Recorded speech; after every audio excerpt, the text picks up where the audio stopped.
एक दिन मोहम्मद सल्लल्लाहु अलैहि वसल्लम मदीना में अपने खाला के घर आराम फरमा रहे थे।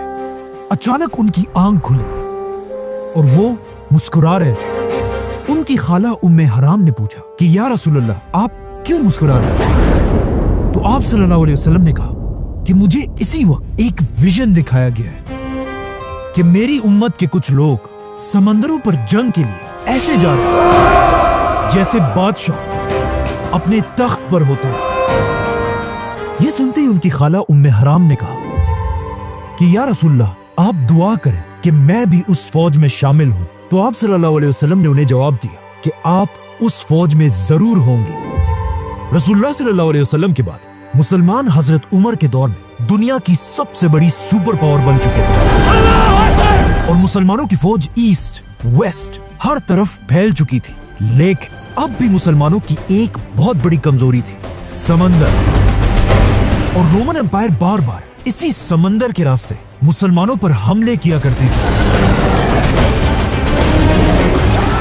क्योंकि अब तक मुसलमानों के पास अपनी कोई भी नेवी नहीं थी। इसीलिए हजरत उमर के जमाने में उनके एक गवर्नर हजरत मुआविया रज़ियल्लाहु अन्हु ने उनकी तरफ एक लेटर भेजा कि अब वक्त आ चुका है कि मुसलमान भी अपनी पावरफुल नेवी बनाए।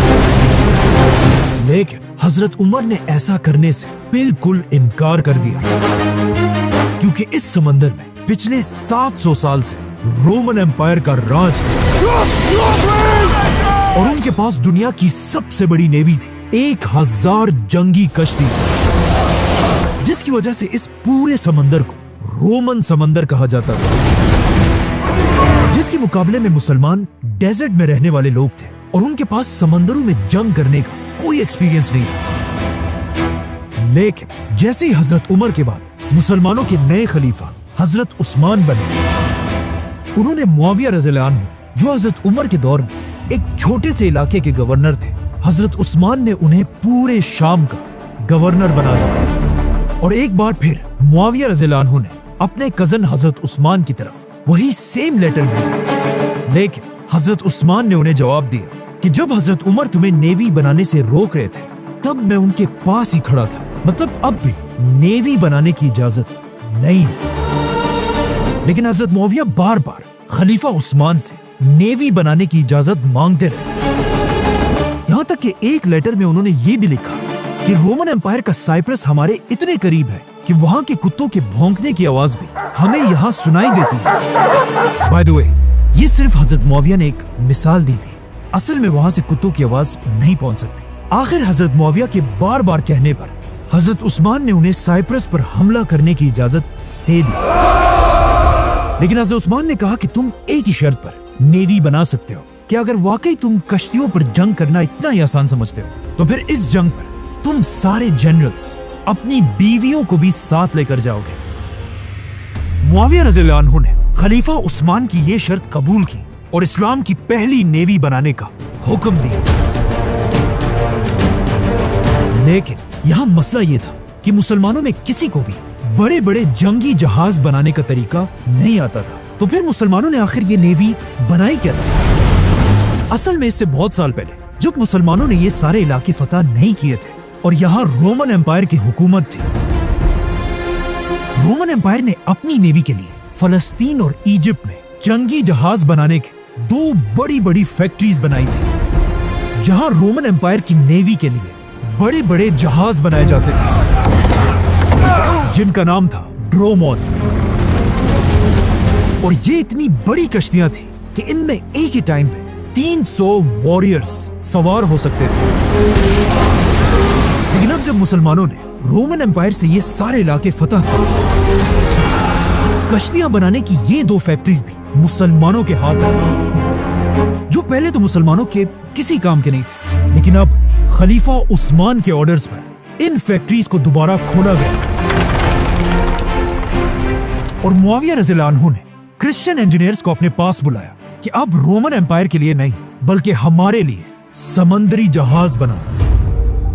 और इस तरह इस्लाम की पहली नेवी तैयार होने लगी।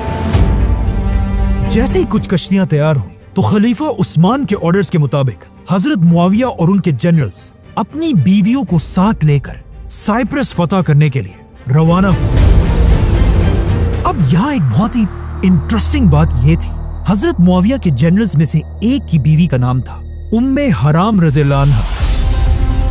ये वही उम्मे हराम थी जिन्होंने आप सल्लल्लाहु अलैहि वसल्लम से कहा था कि या रसूलल्लाह, आप दुआ करें कि मैं भी उस फौज में शामिल हूँ। तो आप सल्लल्लाहु अलैहि वसल्लम ने उन्हें जवाब दिया कि आप उस फौज में जरूर होंगे।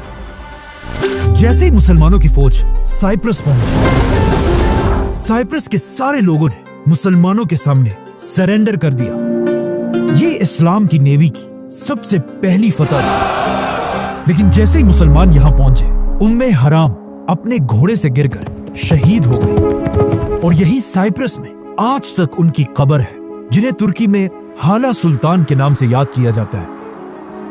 इसके बाद अगले 4 साल तक साइप्रस मुसलमानों के कंट्रोल में रहा।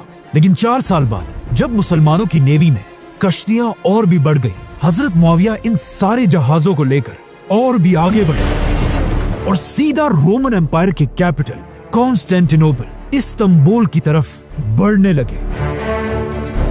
यहां तक कि कहा जाता है कि मुसलमान रोमन कैपिटल के इतने करीब पहुंच गए कि मुसलमान अपनी आंखों से रोमन बादशाह के किले को देख रहे थे और रोमन बादशाह कॉन्स्टेंस मुसलमानों की फौज को देख रहा था। मुसलमान रोमन कैपिटल पर हमला करने के लिए बिल्कुल रेडी थे, क्योंकि उन्हें पता था कि रसूलुल्लाह सल्लल्लाहु अलैहि वसल्लम की एक हदीस है, जो भी मुसलमान फौज सबसे पहले रोमन बादशाह के शहर पर हमला करेगी उन्हें जन्नत मिलेगी। जैसे ही हजरत मुआविया कैपिटल की तरफ बढ़ने लगे, उसी वक्त उन्हें खबर मिली कि पीछे साइप्रस में मुसलमानों के खिलाफ बगावत हो चुकी है। और ये सुनते ही हजरत मुआविया रज़ियल्लाहु अन्हु रोमन कैपिटल पर हमला किए बगैर ही अपनी पूरी फौज के साथ वापस साइप्रस की तरफ फुल स्पीड रवाना हुए और एक बार फिर साइप्रस को दोबारा फतह किया, लेकिन इस बार तलवारों से। मुसलमानों की फौज को अपने कैपिटल के इतने करीब देखकर अब रोमन बादशाह और बर्दाश्त नहीं कर सकता था और उसने फैसला किया कि अब मैं इन मुसलमानों को रोमन नेवी की असल ताकत दिखाऊंगा, ताकि इन्हें पता चले कि समंदर में असल जंग होती क्या है। जिसके बाद रोमन बादशाह कॉन्स्टेंस खुद 500 जंगी जहाज ड्रोमोन्स लेकर खिलाफत पर हमले के लिए रवाना हुआ। ये कश्तियां दिन रात सफर करके तेजी से मुसलमानों की तरफ बढ़ रही थी। लेकिन जैसे ये 500 कश्तियां साइप्रस के करीब पहुंची, तो वो ये देखकर हैरान रह गए कि सामने मुसलमानों की 200 जंगी जहाज पहले ही उनका इंतजार कर रही थी, क्योंकि रोमन बादशाह के इस हमले की खबर खलीफा उस्मान तक पहले ही पहुंच चुकी थी और उन्होंने फौरन शाम के गवर्नर मुआविया और इजिप्ट के गवर्नर अब्दुल्ला की तरफ दोनों की तरफ हुक्म भेजा कि अपनी पूरी नेवी को लेकर रोमन बादशाह को रोकने के लिए रवाना हो। और अब ये दोनों जनरल्स मिलकर अपनी 200 कश्तियों के साथ रोमन नेवी के सामने खड़े थे। इजिप्ट के गवर्नर अब्दुल्ला बिन साद की कश्ती मुआविया रज़ियल्लाहु अन्हु से ज्यादा थी, इसीलिए इस जंग के बड़े जनरल अब्दुल्ला बिन साद थे। जैसे ही मुसलमानों और रोमन्स की नेवी एक दूसरे के आमने सामने हुई, यहाँ पर एक बहुत बड़ा मसला था। समंदर की हवाएं मुसलमानों की कश्तियों के अगेंस्ट चल रही थी और मुसलमानों की कश्तियों को पीछे धकेल रही थी। मतलब अगर जंग शुरू हो जाती, रोमन नेवी मुसलमानों की कश्तियों को तेजी से क्रश कर सकती थी और इन हवाओं की वजह से मुसलमान कुछ नहीं कर सकते थे। ये देखकर मुसलमानों के जनरल ने हुक्म दिया कि सारे कश्तियों के एंकर्स गिरा दिए जाएं और कश्तियों को अपनी अपनी जगह पर रोक दिया जाए। जिसके बाद मुसलमानों के जनरल ने रोमन बादशाह की तरफ एक मैसेज भेजा कि मैं जो कहता हूं, समंदरों पर जंग करने से अच्छा है हम किसी अच्छी सी बड़ी जमीन पर जंग करें। ये बात सुनकर रोमन बादशाह मुसलमानों पर हंसने लगा और उसने अपनी पूरी फौज से पूछा कि हमें क्या करना चाहिए, जिसमें पूरी रोमन फौज नारे लगाने लगी, क्योंकि उन्हें पता था कि जमीन पर तो मुसलमानों का मुकाबला कोई नहीं कर सकता, लेकिन समंदरों पर सिर्फ रोमन्स का राज है। ये देखकर रोमन बादशाह ने मुसलमानों को जवाब दिया, जंग समंदर पर होगी, समंदर पार। अब जब रोमन्स मुसलमानों की फौज पर हंस रहे थे, ये देखकर मुसलमानों के जनरल ने हुक्म दिया कि सारे एंकर्स उठा दिए जाए। जैसे ही मुसलमानों ने एंकर्स उठा दिए, अचानक आउट ऑफ नोवेयर समंदर में हवाओं का रुख बदल गया और मुसलमान नारे लगाने लगे। इसी के साथ मुसलमानों की कश्तियों के सारे सेल्स खोल दिए और मुसलमानों के 200 जंगी जहाज फुल स्पीड रोमन्स की तरफ बढ़ने लगे। इस तरह अचानक हवाओं का रुख बदलते देखकर रोमन एम्पायर का बादशाह घबराने लगा और उसे याद आया कि इससे कुछ ही दिन पहले उसने एक ख्वाब देखा था। और जब उसने एक ख्वाब अपने नजूमियों को बताया, उन्होंने अपने बादशाह से कहा, माय किंग, काश आप उस रात सोते ही ना और ये ख्वाब ना देखते, क्योंकि इस ख्वाब का सिर्फ एक ही मतलब है, शिकस्त, डिफीट।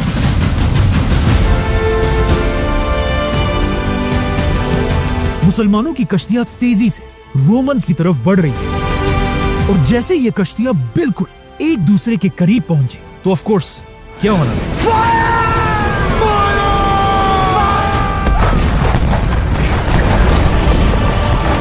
नहीं, ऐसा नहीं था। उस जमाने में ये वाली तोप जो गन पाउडर से चलती है इजाद ही नहीं हुई थी और लोग कश्तियों में भी तीरों और तलवारों से लड़ते थे। तो जैसे ही मुसलमान रोमन्स के करीब पहुंचे, इससे पहले ही मुसलमानों ने अपनी सारी कश्तियों को एक दूसरे के साथ मजबूती से बांध दिया था, जिसका मुसलमानों को यह फायदा हो कि मुसलमानों की सारी कश्तियां बिल्कुल स्टेबल थी और मुसलमानों की तीरें सीधा अपने निशाने पर लगती थी। और रोमन्स की कश्तियां हिलने की वजह से उनका हर टारगेट मिस हो रहा था। ये इतनी खतरनाक जंग थी कि इसे आज तक समंदरों की जंगे यरमूक कहा जाता है, क्योंकि ये उस जमाने की दुनिया की सबसे बड़ी समंदरी जंग थी। जैसे ये दो नेवीज आपस में टकराई, मुसलमानों ने अपनी कश्तियों को रोमन्स की कश्तियों से भी बांध दिया, जिससे अब समंदर के बीच में ही एक बहुत बड़ा जंग का मैदान बन गया।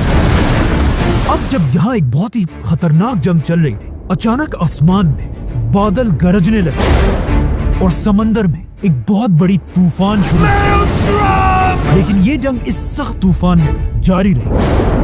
अब तक तो मुसलमान ये जंग जीत रहे थे, लेकिन अचानक रोमन्स ने अपनी पूरी ताकत के साथ सीधा मुसलमानों के जनरल अब्दुल्ला बिन साद पर हमला कर दिया और उनकी कश्ती को अपनी कश्ती से बांधकर जंग से दूर ले जाने लगे, ताकि अपने जनरल को मरता देखकर मुसलमानों का मोराल टूट सके। यहाँ तक कि मुसलमानों का जनरल जख्मी भी हो गया।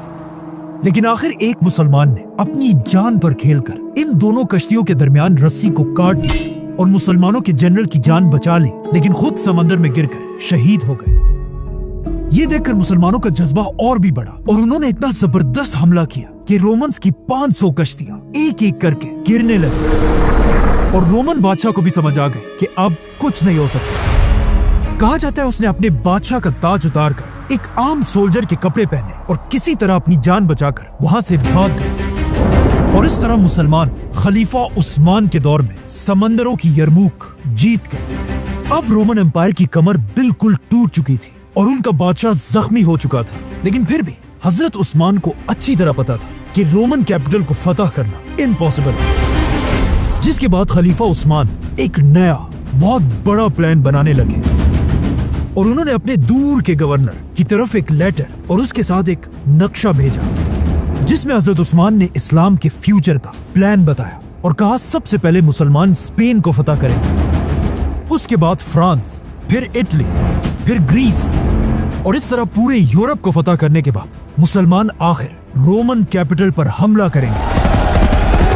लेकिन ऐसा नहीं हुआ, बल्कि आज तक खलीफा उस्मान का ये प्लान पूरा नहीं हो सका, क्योंकि जैसे ही हजरत उस्मान ने ये प्लान बनाया, खलीफा उस्मान रज़ियल्लाहु अन्हु को मुसलमानों के ही एक ग्रुप ने शहीद कर दिया। लेकिन शहीद होने से पहले खलीफा उस्मान ने दुनिया के समंदरों पर राज करने वाले 700 साल पुरानी रोमन नेवी को बिल्कुल खत्म कर दिया था। सब्सक्राइब